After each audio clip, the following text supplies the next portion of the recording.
तो सभी साथियों का एक बार फिर से स्वागत है मेरे स्टडी चैनल पर। तो हम पढ़ रहे थे मुख्य आयोग। जो हमारे प्रमुख या मुख्य आयोग थे वो पढ़ रहे थे। हमने कल पढ़ रहा था हमारा राजस्थान राज्य मानवाधिकार आयोग। आज हमारा नया आयोग है, ये हमारे सोर्स नोट्स में नया आयोग आज राजस्थान लोक सेवा आयोग RPSC। इसके बारे में आज हम चर्चा करेंगे और आज हम आयोग चैप्टर को पूरा कर लेंगे। ये हमारे राजस्थान पुलिस जो चतुर्थ श्रेणी एग्जाम उसके लिए महत्वपूर्ण टॉपिक हो सकता है। इसमें से क्वेश्चन पहले भी पूछे गए हर एग्जाम में और आगे भी पूछे जाएंगे, इसलिए आपके लिए महत्वपूर्ण टॉपिक है। कृपया वीडियो पूरा जरूर देख लें। भारत सरकार अधिनियम 1919 के तहत सर्वप्रथम 1926 में लोक सेवा आयोग की स्थापना की गई। लोक सेवा आयोग की स्थापना के लिए 1924 में ली कमीशन ने सिफारिश दी। ये आपको पूछा जाए किस कमीशन ने सिफारिश दी, तो ली। फिर राजस्थान राज्य गठन के समय कुल 22 प्रांतों में से केवल 3 प्रांतों जोधपुर 1939, जयपुर 1940 और बीकानेर 1946 में लोक सेवा आयोग गठित था। नेक्स्ट पॉइंट, 16 अगस्त 1949 को जयपुर, जोधपुर, बीकानेर के लोक सेवा आयोग समाप्त कर दिए गए। 16 अगस्त 1949 में राजस्थान में राज प्रमुख सवाई मानसिंह दीते ने लोक सेवा आयोग की स्थापना हेतु अध्यादेश जारी किया, जो 20 अगस्त 1949 को प्रभावित हुआ। यह आपके लिए इम्पोर्टेंट डेट है, ये याद कर लेना। 20 अगस्त 1949 को अध्यादेश प्रभावित हुआ। अध्यादेश की धारा 1(3) के पालना में 22 दिसंबर 1949 को गजट के प्रकाशन किया गया। अतः 22 दिसंबर 1949 को राजस्थान लोक सेवा आयोग की स्थापना हुई। प्रारंभ में इसकी स्थापना जयपुर में की गई, लेकिन 21 अगस्त 1958 में सत्यनारायण राव समिति की सिफारिश पर इसे अजमेर में स्थानांतरित किया गया। संविधान के भाग 14 अनुच्छेद 315 से 323 तक राज्य लोक सेवा आयोग का उल्लेख है। यह एक संवैधानिक संस्था है। फिर आता हमारा अनुच्छेद 315, राज्यों के लिए लोक सेवा आयोग।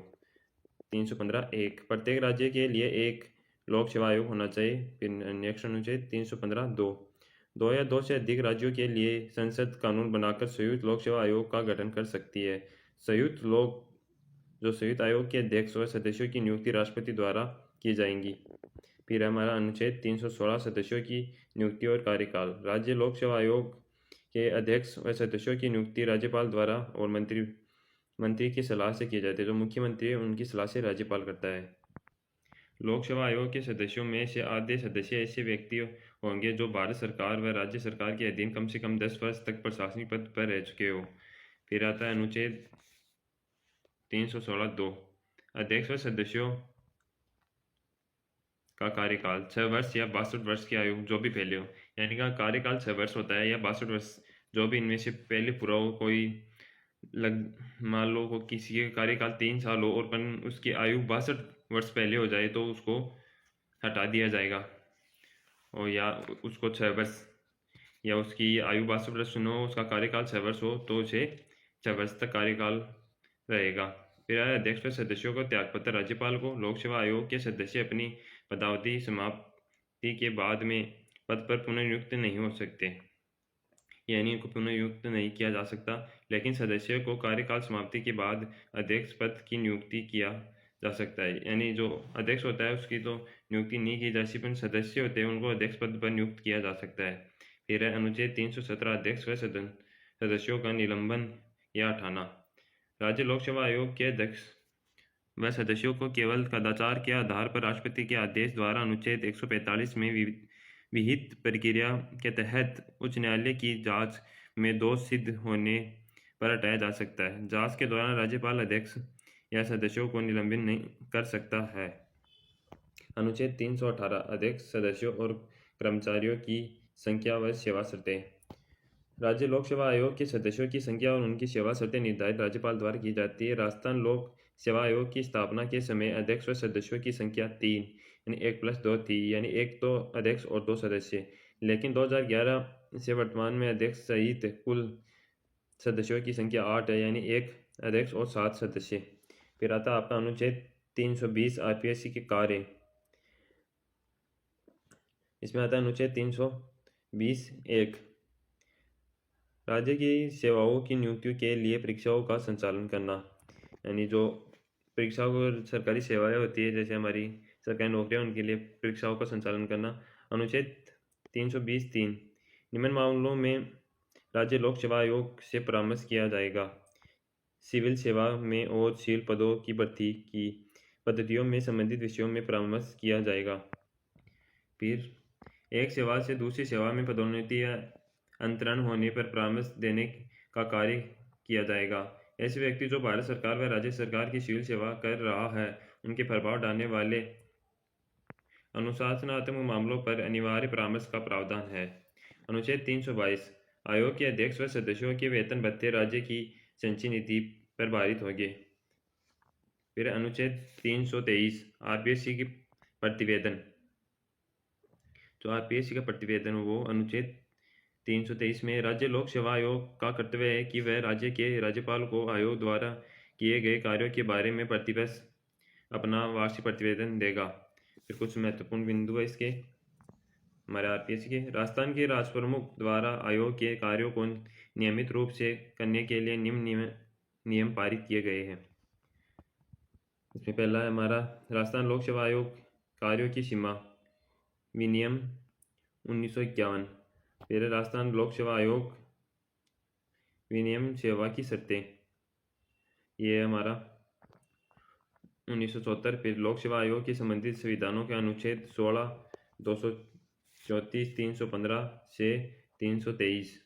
फिर आरपीएससी का मुख्यालय अजमेर है। लोक सेवा दिवस कब बनाया जाता है, ये आपके लिए इंपॉर्टेंट क्वेश्चन हो सकता है कि लोक सेवा दिवस कब बनाया जाता है, तो हमारा होगा वो 21 अप्रैल। आरपीएससी का प्रथम अध्यक्ष, ये भी आपके लिए इंपॉर्टेंट है। प्रथम अध्यक्ष या प्रथम महिला अध्यक्ष, ऐसे जो क्वेश्चन आते हैं सबसे सर्वाधिक कार्यकाल, वो आपके लिए इंपॉर्टेंट क्वेश्चन हो सकते हैं, उनका पेपर जरूर देखना। जिसका प्रथम अध्यक्ष है एस के घोष, ये 22/12/1949 से 25/1/1950 तक बने। आरपीएससी के दूसरे अध्यक्ष थे एस श्री त्रिपाठी, ये 1950 से 51। फिर है तीसरे अध्यक्ष डीएस तिवारी। फिर वर्तमान में अध्यक्ष कौन है, ये आपके लिए इंपॉर्टेंट है। वर्तमान में अध्यक्ष कौन है आरपीएससी के, उत्कल रंजन साहू, ये 22 जून 2025 से लगातार है। अब सर्वाधिक कार्यकाल वाले अध्यक्ष डीएस तिवारी, फिर न्यूनतम कार्यकाल वाले पीएस यादव। फिर आरपीएससी के सदस्यों को राजस्थान में मुख्य सचिव रहे, जो सदस्य भी रहे और राजस्थान के मुख्य सचिव भी रहे, वो है सालवन दास उज्ज्वल। फिर अध्यक्ष व सचिव दोनों पदों पर रहने वाले व्यक्ति एन के बेरवा। फिर आरपीएससी के प्रथम कार्यवाहक अध्यक्ष एल जोशी। आरपीएससी के कार्यवाहक अध्यक्ष निम्न है, इसमें पहला आता है हमारा एल जोशी, फिर आता है बीएल रावत, एससी सिंगारिया, फिर आता है SS Tank, HN Meena, RD Sen, Shivshankar Rathore, Jaswant Singh Rathi. RPSC के सदस्यों को राजस्थान के राज्यपाल भी रहे, जो आरपीएससी के सदस्य भी रहे और राजस्थान के राज्यपाल रहे, वो कौन है, रघुकुल तिलक। आरपीएससी के सदस्य व लोकसभा सदस्य भी रहे, और दो व्यक्ति है हमारे, पहले गुलेश्वर मीणा, फिर दिव्या सिंह। फिर हमारे आरपीएससी के सदस्य जो पूर्व में मंत्री रहे, श्रीमती कमला भील। फिर आरपीएससी की वह महिला सदस्य जो संघ लोक सेवा आयोग की सदस्य भी रही है, वो कांता खुतूरिया और प्रकाशवती शर्मा, ये दो रही है। आरपीएससी की पूर्व महिला सदस्य, ये आपके लिए इंपॉर्टेंट हो सकता है, पूर्व महिला सदस्य, और ये वर्तमान में, पहले हम पूर्व वाली देख लेते हैं, श्रीमती कांता खतूरिया, फिर श्रीमती कमला भील, श्रीमती प्रकाशवती शर्मा, श्रीमती दिव्या सिंह, फिर श्रीमती राजकुमारी गुर्जर। फिर वर्तमान में महिला सदस्य श्रीमती संगीता आर्य और श्रीमती मंजू शर्मा। हरीशचंद्र महतो, राजस्थान राज्य लोक प्रशासन संस्थान जयपुर। राजस्थान में प्रशासनिक सेवा के अधिकारियों को प्रशिक्षण प्रदान करने हेतु 1957 में जोधपुर में स्थापना की गई, जिसे 1963 में जयपुर में स्थानांतरित किया गया। फिर हमारा नेक्स्ट आयोग आता है राजस्थान राज्य निर्वाचन आयोग। निर्वाचन आयोग के बारे में पढ़ेंगे हम। तो पंचायती राज संस्था अनुच्छेद 243 के और नगरीय संस्थाओं अनुच्छेद 243 ZA में चुनाव कराने हेतु राजस्थान में राज्यपाल द्वारा निर्वाचन आयोग का गठन 1 जुलाई 1994 को किया गया। यह एक संवैधानिक संस्था है राज्य निर्वाचन आयोग एक सदस्यीय निकाय है। राज्य निर्वाचन आयोग का मुखिया होता है। राजस्थान राज्य निर्वाचन आयोग का एक सचिव होता है जो राज्य के मुख्य निर्वाचन अधिकारी भी होता है। नेक्स्ट पॉइंट आप लिए, मुख्यमंत्री निर्वाचन अधिकारी राज्य स्तर पर चुनाव आयोग के निर्वाचन के संचालन में सहायता करता है। आयोग का मुख्यालय है जयपुर में। 73वां संविधान संशोधन अधिनियम द्वारा स्थापित संविधान का अनुच्छेद 243 या के अनुच्छेद 243 या क या जेड ए के अनुसार राज्य निर्वाचन आयुक्त राज्य की पंचायतों और नगरपालिकाओं के लिए कराए जाने वाले सभी चुनावों के लिए निर्वाचन नामावली तैयार करना, निर्देशन, नियंत्रण, चुनाव संपन्न कराने तथा संचालन करने की उत्तरदायी होता है। ये इसके मुख्य कार्य है। और आपको ये 73वां संविधान संशोधन, इसमें जितने भी बदलाव हुए हैं ये आपको याद करना है। बहुत एग्जामों में 73वां संविधान संशोधन है हमारा 80% पूछ लिए गए और आगे भी पूछे जाएंगे, तो इसको आप एक बार जरूर देखना पूरा।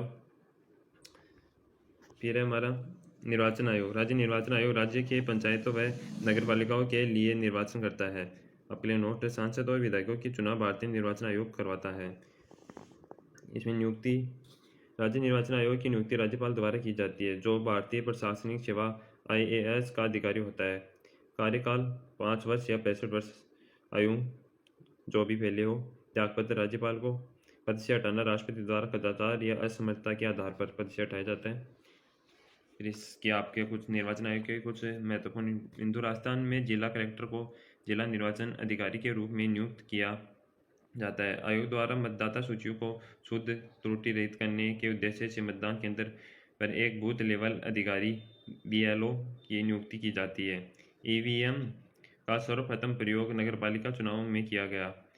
वह इसमें नोटा होता है उसका प्रयोग 14वीं विधानसभा 2013 के चुनाव में किया गया।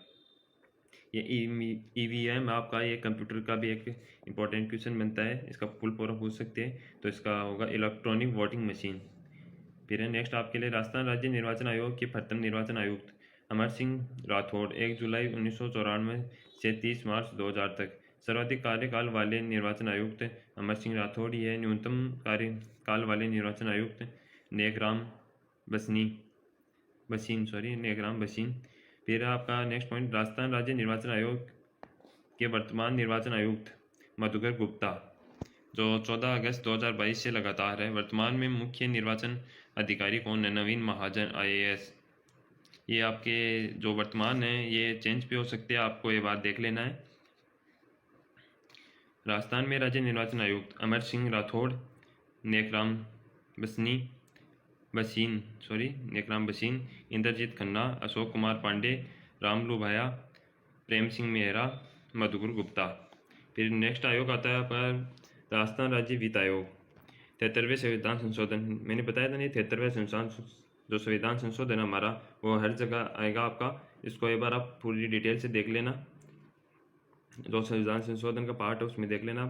73वें संविधान संशोधन अधिनियम के तहत पंचायती राज संस्थाओं अनुच्छेद 243 है फर्स्ट व नगरीय संस्थाओं अनुच्छेद 243 में ये या वाई के वित्तीय स्थिति सुदृढ़ करने तथा पर्याप्त मात्रा में वित्तीय संसाधन उपलब्ध कराने हेतु राज्यपाल द्वारा प्रत्येक 5 वर्ष से वित्त आयोग का गठन किया जाएगा। यह भी एक संवैधानिक निकाय है। राज्य वित्त आयोग पंचायतों की वित्तीय स्थिति की समीक्षा करने व राज्य की संचित निधि में से पंचायतों को अनुदान देने की सिफारिश करता है। इसके साथ ही राज्यपाल द्वारा सौंपे गए कार्यों का निर्वहन भी करता है। अनुच्छेद 243 या आई के तहत राज्य वित्त आयोग राज्य व पंचायतों के बीच वसूले गए करों, शुल्कों, पत्करों के निर्धारण की सिफारिश राज्यपाल को देता है। अनुच्छेद 243 या वाई के तहत राज्य वित्त आयोग नगरपालिकाओं द्वारा विनियोजित किए जाने वाले ऐसे करों, शुल्कों और पत्करों के निर्धारण की सिफारिश राज्यपाल को देता है। फिर है इसका संरचना इसमें 5 सदस्यीय निकाय है जिसमें एक अध्यक्ष और 4 सदस्य होते हैं। नियुक्ति, आयोग के अध्यक्ष व सदस्यों की नियुक्ति राज्यपाल करता है। कार्यकाल 5 वर्ष है। इसका त्यागपत्र, इसमें आयु सीमा निर्धारण नहीं है, इसमें त्यागपत्र राज्यपाल को। और राज्य वित्त आयोग अपनी वार्षिक रिपोर्ट राज्यपाल को सौंपता है और राज्यपाल अपनी विधानमंडल के समक्ष रखता है। फिर वर्तमान में छठवां वित्त आयोग कार्य कर रहा है, जिसके अध्यक्ष प्रद्युम्न सिंह है और सदस्य लक्ष्मण सिंह रावत और अशोक लाहौटी है। फिर राज्य वित्त आयोग के लिए कुछ इम्पोर्टेंट है। अध्यक्ष और गठन और उनका कार्यकाल। कृष्ण कुमार गोयल का गठन किया गया 24 अप्रैल 1994। कार्यकाल 1 अप्रैल 1995 से 31 मार्च 2000 तक। फिर है हीरालाल देवपुरा, ये मई 1999 2000 से 31 मार्च 1 अप्रैल 2000 से 31 मार्च 2005 तक। फिर माणिक चंद सुराणा, मई 2004 1 अप्रैल 2005 से 31 मार्च 2010 तक। फिर डॉक्टर बी डी कल्ला, फिर इसमें अप्रैल 2011 1 अप्रैल 2010 से 31 मार्च 2015। फिर नेक्स्ट आपका डॉक्टर ज्योति किरण, जुलाई 2014 से 1 अप्रैल 2015 से 31 मार्च 2020 तक। फिर प्रद्युम्न सिंह, जो वर्तमान में ये 22 अप्रैल 2021 का गठन हुआ इसकी। फिर 1 अप्रैल 2020 से 31 मार्च 2025 तक। अब नया बन चुका है, उसकी डिटेल आपको देख लेनी है। उसकी डिटेल आपको जल्दी मिल जाएंगी, मेरे टेलीग्राम चैनल पर आप देख सकते हो, माइंड एजुकेशन ऐप पर, वहाँ पर आपको बता दी जाएंगी। राजस्थान राज्य महिला आयोग गठन 15 मई 1999। यह संवैधानिक सांविधिक निकाय, ये एक परंपराकारी निकाय है। जो राज्य महिला आयोग है वो ये आपकी एक परामर्शकारी निकाय है, जांच कर सकता है लेकिन दंड नहीं दे सकता। इसका मुख्यालय जयपुर में है। केरल के बाद राजस्थान देश का दूसरा राज्य है जिसने राज्य महिला आयोग की स्थापना की। धारा 3 आयोग का गठन। आयोग में एक अध्यक्ष व 3 सदस्य व एक सदस्य सचिव सहित कुल 4 सदस्य होंगे। अध्यक्ष व सदस्यों की नियुक्ति राज्य सरकार द्वारा की जाएंगी। अध्यक्ष महिलाओं की समस्याओं को निपटारा का ज्ञान व अनुभव रखने वाली महिला होगी। जो अध्यक्ष होगी वो महिलाएं होगी। एक सदस्य अनुसूचित जाति और जनजाति और एक अन्य पिछड़ी जाति ओबीसी की महिला होगी। आयोग में सचिव राज्य सरकार द्वारा नियुक्त होगा। धारा 4 पदावधि व सेवा शर्तें। अध्यक्ष और प्रत्येक सदस्य का कार्यकाल 3 वर्ष का होगा। त्यागपत्र राज्य सरकार को। वेतन भत्ते व सेवा शर्तें राज्य सरकार द्वारा निर्धारित की जाएंगी। 2 माह में कम से एक बार आयोग के अध्यक्ष द्वारा बैठक बुलाई जाएंगी, यानी 2 माह में एक बार बैठक बुलाई जाएंगी। फिर है धारा 8 पद से हटाना।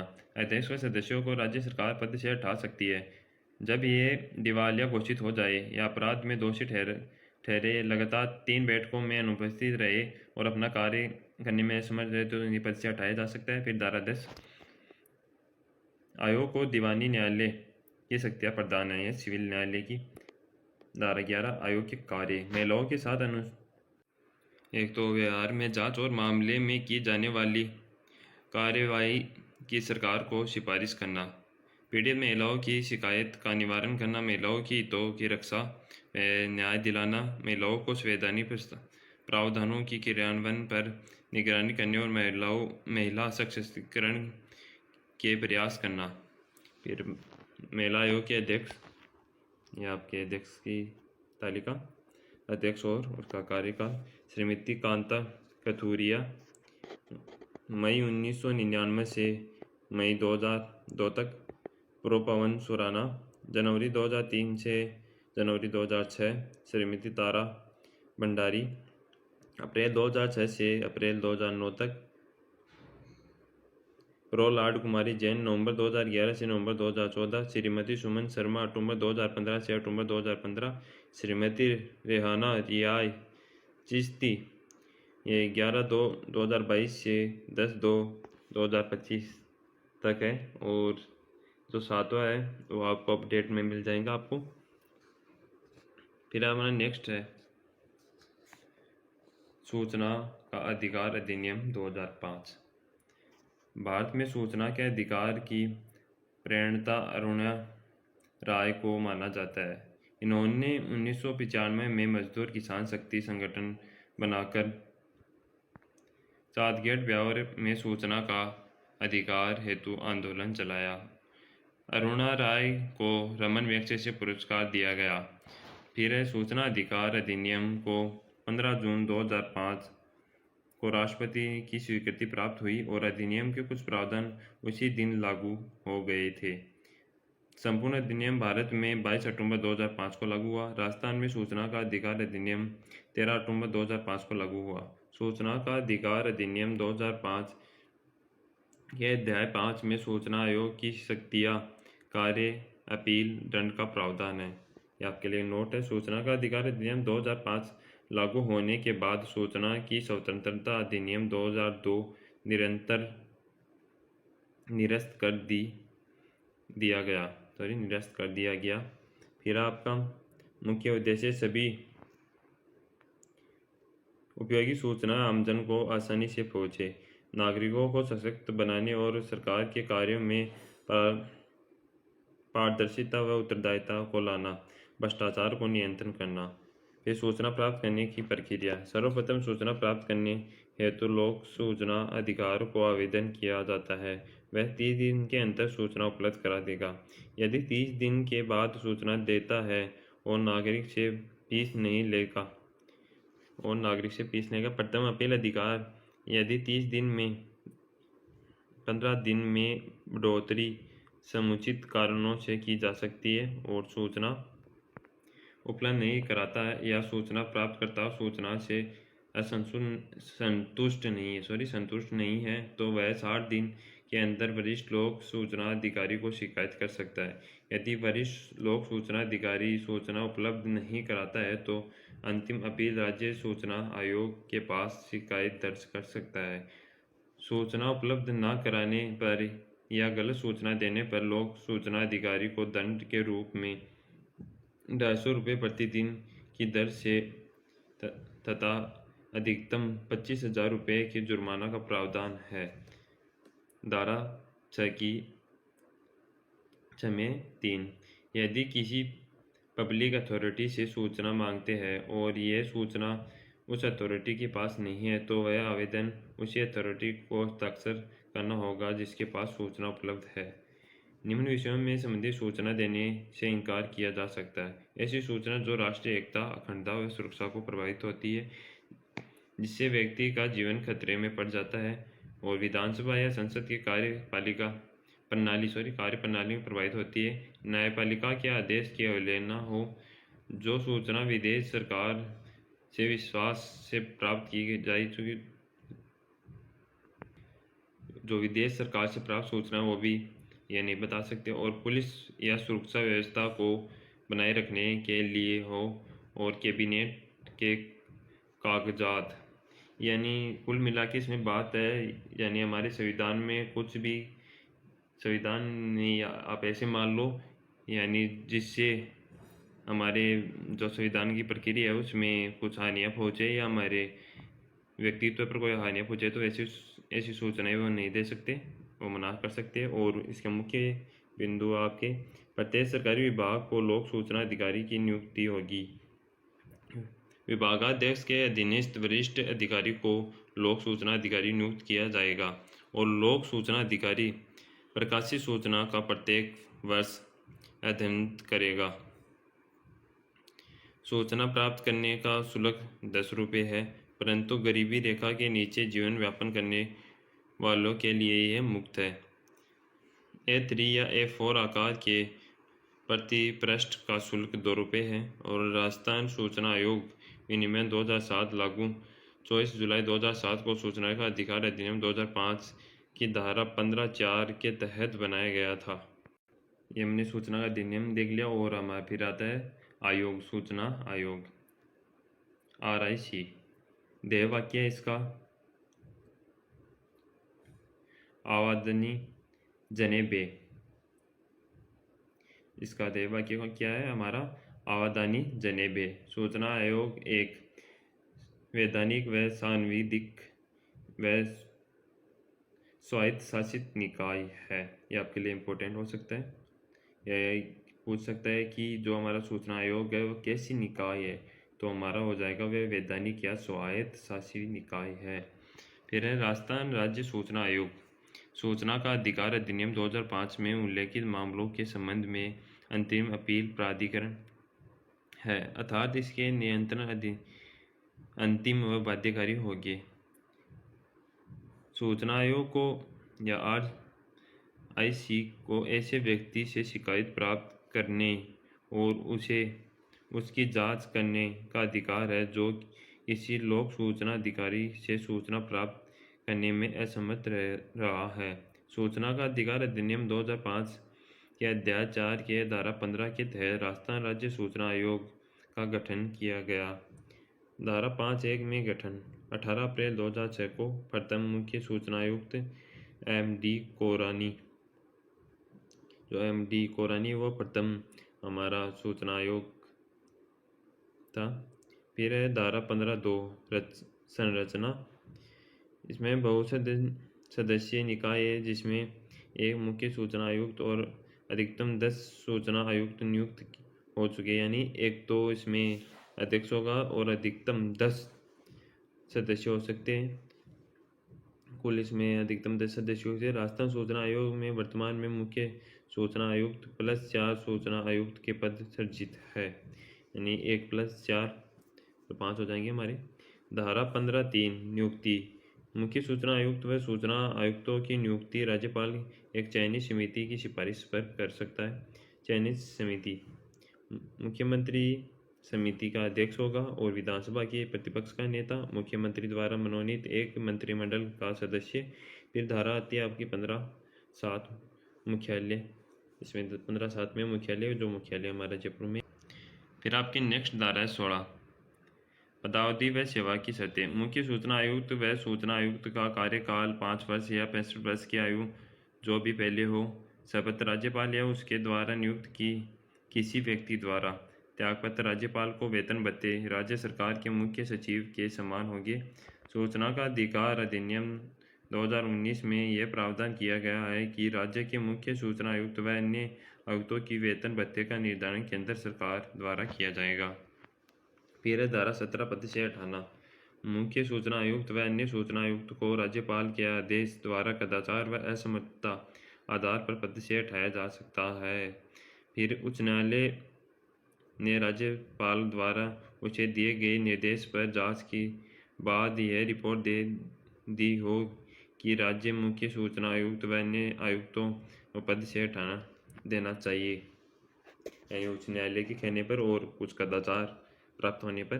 फिर राज्यपाल द्वारा निम्नलिखित दशाओं में मुख्य सूचना आयुक्त व अन्य सूचना आयुक्त को पद से हटाया जा सकता है।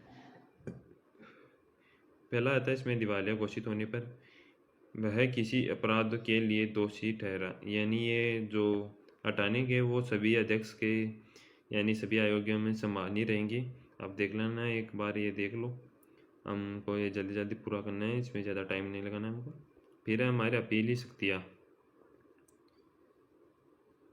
इसमें यह कि आयोग अपनी वार्षिक रिपोर्ट राज्य सरकार को सौंपता है जो विधानमंडल के समक्ष रखी जाती है। फिर है अपीलीय शक्तियाँ। धारा 19(1) ऐसा कोई व्यक्ति जिसे समय के भीतर कोई सूचना प्राप्त नहीं हुई है या सूचना राज्य सूचना के अधिकार के किसी निर्णय से असहमत है तो वह उस अवधि की समाप्ति पर ऐसी सूचना की प्राप्ति के 30 दिन के भीतर ऐसे अधिकारी है वो प्रथम अपील कर सकेगा जो राज्य लोक सूचना अधिकारी के ऊपर का वरिष्ठ अधिकारी हो। ये धारा 19(3) राज्य सूचना आयोग का समक्ष द्वितीय अपील प्रथम अपील के आदेश पारित होने की तिथि से 90 दिन के भीतर की जा सकेगी। अधिनियम में धारा 19(7) के अनुसार राज्य सूचना आयोग का आदेश बाध्यकारी होगा। फिर आपका नेक्स्ट वन, अपील का निर्णय करते समय सूचना आयोग के संबंधित आयुक्तों को लगता है कि सूचना का आवेदन लेने से इनकार कर दिया, निर्धारित समयावधि में सूचना उपलब्ध नहीं कराई हो या जानबूझकर अधूरी या झूठी सूचना दी गई हो, सूचना के आवेदन के विषय वस्तु को समाप्त कर दिया, तो वह उस आयोग लोक सूचना अधिकारी का आवेदन प्राप्ति से सूचना उपलब्ध कराने तक 250 रुपये प्रति दिन की दर से जुर्माना लगेगा या अधिकतम 25,000 रुपये का जुर्माना। राज्य सूचना आयोग के जो अध्यक्ष और कार्यकाल उनका एस.डी. कोरानी, ये 2006 से 11 तक, टी. श्रीनिवासन ये 2011 से 15 तक। फिर सुरेश कुमार चौधरी, ये 15 से 18 तक। फिर देवेंद्र भूषण गुप्ता, ये 2020 से 23 तक। और मोहनलाल लाठर, ये 2024 से लगातार। राजस्थान संपर्क पोर्टल को जन सामान्य की शिकायतों को दर्ज करने और समस्याओं का निराकरण हेतु 2014 में शुरुआत किया गया। ये आपके लिए इम्पोर्टेंट हो सकता है। ये राजस्थान संपर्क पोर्टल यानी ये पूछ सकता है क्वेश्चन की सूचनाएं दर्ज कराने के लिए कौन सा ऐप लॉन्च किया गया या कौन सा पोर्टल, तो राजस्थान संपर्क पोर्टल होगा। फिर है नेक्स्ट हमारा सभी सरकारी योजनाओं की जानकारी हेतु 18 दिसंबर 2020 को जन कल्याण पोर्टल का शुभारंभ किया गया। ये भी आपके लिए इम्पोर्टेंट है कि सूचनाओं या योजनाओं का पोर्टल कौन सा है, यानी पर आप कहाँ पर देख सकते हैं हम जो सरकारी ऐप चलाया गया वो कौन सा है, तो वो हमारा जन कल्याण पोर्टल होगा। फिर आपका नेक्स्ट RTI पोर्टल 2.0 राज्य सूचना आयोग द्वारा लॉन्च किया गया है। ये हमारा सूचना आयोग पूरा हो गया है।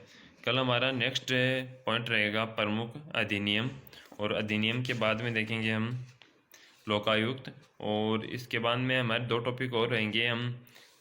हम 2-3 दिन में हमारे बस 3 दिन में और हम राजस्थान की राजनीति पूरी कर लेंगे। उसके बाद में हम इसके जो MCQ क्वेश्चन जो ऑब्जेक्टिव टाइप वो देखेंगे। और आप मेरे ये जितने भी मैंने ये वीडियो चढ़ाए राजस्थान की पॉलिटी की, ये पूरे देख लो आप। मैं गारंटी लेता हूँ इनसे एक भी क्वेश्चन बाहर नहीं जाएगा आपका। और मैं जो MCQ कराऊंगा आपको बस वो देख लेना आप। मैंने भी इनसे ही तैयारी की है। तो मेरा वीडियो देखने के लिए धन्यवाद। और अभी तक आपने हमारा चैनल सब्सक्राइब नहीं किया तो प्लीज़ सब्सक्राइब कर ले, और वीडियो को लाइक ज़रूर करें, और कमेंट में बताएं आपको वीडियो कैसा लगा। कुछ गलतियाँ हो तो हम सुधार करेंगे, आप कमेंट के माध्यम से हमको बता देना। धन्यवाद।